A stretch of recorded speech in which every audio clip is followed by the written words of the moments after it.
Hi hello வணக்கம். இன்றைக்கி நம்ம பார்க்க போகிறது அண்ணா யூனிவர்சிட்டி ஆன்லைன் தியரி எக்ஸாமினேஷனை பற்றி.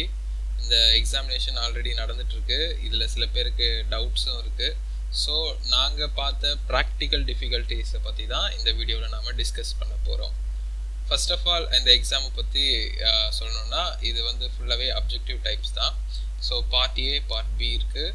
பார்ட் ஏல 30 into 1 marks, total 30. Then part பியில் வந்து 15 into 2 மார்க்ஸ், 30 மார்க்ஸ்.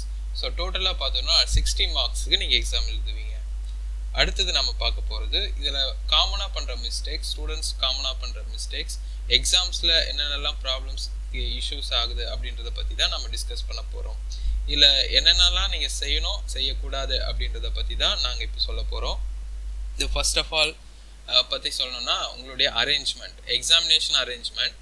நீங்கள் எக்ஸாமுக்கு அட்டன் பண்ணும்போது உங்களுக்கு ஆல்ரெடி தெரியும், நீங்கள் லாகின் பண்ணுவீங்க, உங்களுடைய யூசர் ஐடி பாஸ்வேர்ட் போட்டு உங்களுக்கு லாகின் பண்ணி உங்களுக்கான எக்ஸாமினேஷனுக்கு நீங்கள் உள்ளே போகிறதுக்கு முன்னாடி நீங்கள் உட்காந்துட்ருக்க அந்த ரூமை, நீங்கள் எக்ஸாம் எழுத போகிற அந்த என்விரான்மெண்ட்டை நாய்ஸ் ஃப்ரீயாக பார்த்துக்க வேண்டியது ஒரு முக்கியமான விஷயம்.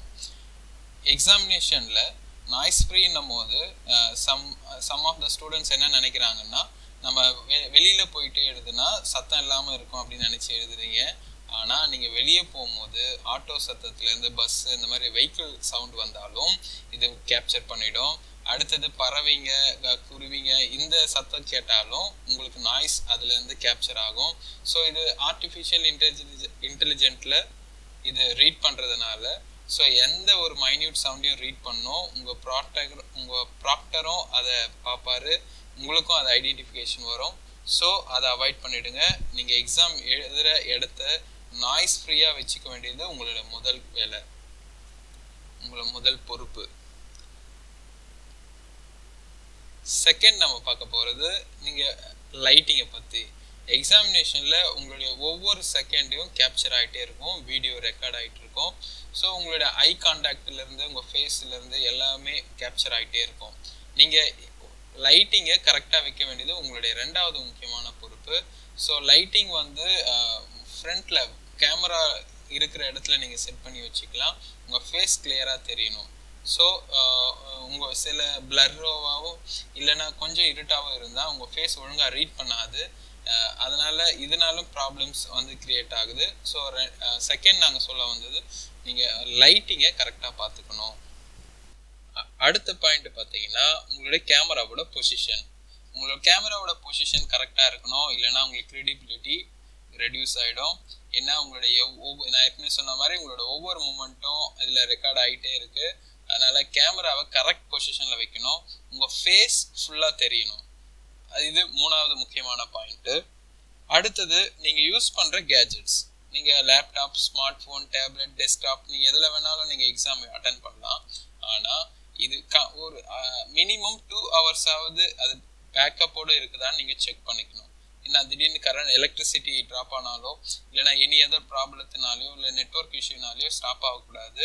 அதனால் நீங்கள் யூஸ் பண்ணுற கேஜெட்ஸ் 2 hours பேக்கப்போட வித் நல்ல நெட்ஒர்க் கவரேஜ் இருக்கிற ஏரியாவில் நீங்கள் இருக்க வேண்டியது முக்கியமான விஷயம். அடுத்தது நாங்கள் பார்த்த ப்ராக்டிக்கல் டிஃபிகல்ட்டியில் நீங்கள் மோஸ்ட்லி ஸ்டூடெண்ட்ஸ் நீங்கள் சூஸ் பண்ணுற எக்ஸாமினேஷன் ஏரியா க்ளோஸ்டு ரூமாக இருந்தால் ரொம்ப ரொம்ப பெட்டர். ஏன்னா நீங்கள் ஓப்பன் பிளேஸை அவாய்ட் பண்ணுங்கள். க்ளோஸ்டு ரூமில் வேறு எந்த சவுண்டும் இல்லாதபடி நாய்ஸ் ஃப்ரீயாகவும், அடுத்தது கேமராவோட பொசிஷன் ஒழுங்காகவும், அடுத்தது லைட்டிங் கரெக்டாகவும் வித் எலக்ட்ரிசிட்டி பேக்கப்போடு இருந்துச்சுன்னா ரொம்ப நல்லாயிருக்கும். ஃபர்தராக எந்த ப்ராப்ளமும் க்ரியேட் ஆகாமல் இதை அவாய்ட் பண்ணுறதுக்கு ஹெல்ப்ஃபுல்லாக இருக்கும். ஓகே, டூஸ் அண்ட் டோர்ஸை நாங்கள் டிஸ்கிரிப்ஷனில் போடுறோம், நீங்கள் அதை பாருங்கள். உங்களுக்கு ஏதாவது டவுட்ஸ் இருந்தால் கமெண்ட் பாக்ஸில் கமெண்ட் பண்ணுங்கள். ஃபர்தர் நாங்கள் பார்த்த சம் ப்ராக்டிக்கல் டிஃபிகல்ட்டிஸ்ன்னு பார்த்தோம்னா, சம் ஆஃப் த ஸ்டூடெண்ட்ஸ் வந்து ரூம்குள்ளே எக்ஸாம்க்கெல்லாம் உட்காந்துடுறாங்க, ஃபேன் போட்டு உட்காந்துடுறாங்க. ஃபேன் சவுண்டை கூட இது ரீட் பண்ணி இஷ்யூ கிரியேட் பண்ணுது, அதனால உங்கள் க்ரெடிபிலிட்டி ரெடியூஸ் ஆகலாம்.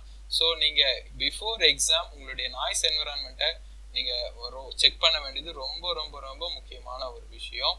அடுத்தது பக்கத்தில் இருக்கிறவங்க கிட்ட பேசலான்னு ட்ரை பண்ணாதீங்க. ஏன்னா உங்களோட ஒவ்வொரு செகண்டும் ஒவ்வொரு மினிட்டும் இங்கே ரெக்கார்ட் ஆகிட்டு இருக்கு, ஸ்க்ரீன் கேப்சர் பண்ணிட்டு இருக்கு. அது போதாதுன்னு வீடியோ ரெக்கார்ட் ஆகிட்டு இருக்கு. எக்ஸாம் டைமில் நீங்கள் எஸ்கேப் ஆனாலும் வீடியோவை டவுன்லோட் பண்ணி நீங்கள் எக்ஸாம் பீரியடில் நீங்கள் உங்களுடைய ஒவ்வொரு மூமெண்ட்டையும் வீடியோவை பார்த்து அதில் இருந்து கூட இஷ்யூஸ் கிரியேட் ஆகும். ஸோ நீங்கள் எக்ஸாம் எழுதும் போது ரொம்ப கவனமாக இருங்க. உங்கள் ஐ கான்டாக்ட் எப்போவுமே கேமராவில் தான் இருக்கணும். திரும்புறதோ இல்லை ஷேக் பண்ணுறதோ இருக்கக்கூடாது. உங்கள் ஐ கான்டாக்ட் கட்டானாலே இங்கே இண்டிகேட் பண்ணிவிடும். ஸோ உங்கள் அதுலேயும் உங்கள் கிரெடிபிலிட்டி ரெடியூஸ் ஆகிடும். ஸோ அந்த கிரெடிபிலிட்டி என்னன்னா உங்களுடைய நம்பகத்தன்மை ஆர்டிஃபிஷியல் இன்டெலிஜென்ட்லேருந்து இந்த சாஃப்ட்வேர் அப்படியே ரீட் பண்ணிகிட்டே இருக்கும். ஸோ உங்கள் ஐ கான்டாக்ட்லேருந்து பாடி மூமெண்ட்லேருந்து நாய்ஸ்லேருந்து எல்லாத்தையும் ஆவரேஜ் பண்ணி உங்களுக்கு ஒரு கிரெடிபிலிட்டி வேல்யூ கொடுப்பாங்க. இது ஃபர்தராக 70க்கு கீழே போயிடுச்சுன்னா நீங்கள் கிரெடிபிலிட்டியிலேருந்து ரொம்ப கம்மியாயிடுச்சுன்னா உங்கள் எக்ஸாமினேஷனை ஸ்டாப் பண்ணுறதுக்கும் இல்லை வித்ஹெல்ட் பண்ணுறதுக்கும் இல்லை உங்கள் எக்ஸாமை கேன்சல் பண்ணுறதுக்கும் வாய்ப்பு இருக்குது. ஸோ அதில் கொஞ்சம் கவனமாக இருங்க. ஓகே, ஃபர்தராக உங்களுக்கு ஏதாவது இன்ஃபர்மேஷன் வேணும்னா கமெண்ட் பாக்ஸில் கமெண்ட் பண்ணுங்கள். இந்த வீடியோ பிடிச்சிருந்தா லைக் பண்ணுங்கள், ஷேர் பண்ணுங்கள். ஃபர்தர் இன்ஃபர்மேஷன் உங்களுக்கு ஏதாவது வேணும்னாலும் சொல்லுங்கள், நாங்கள் உங்களுக்கு அப்டேட் பண்ண காத்திருக்கோம்.